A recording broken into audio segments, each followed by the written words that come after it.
আজ স্যার আমায় কোয়েশ্চেন করেছিল ব্যাকরণ কাকে বলে। আমি তখন বললাম স্যার আমি লাস্টে একটুখানি পারবো। স্যার বললো নাকি ঠিক আছে ওইটাই বল। আমি তখন বললাম তাকে ব্যাকরণ বলে।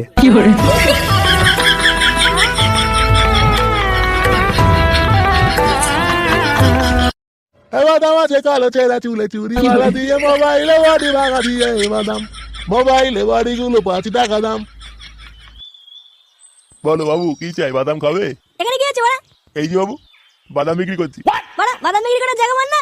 হ্যাঁ, বাবু তোমার মনে হচ্ছে মনটা খারাপ তাই না? দাঁড়া বাবু, তোমার মন আমি এখনই ভালো করে দিচ্ছি। বাদাম আছে কালো চেরা চুলে।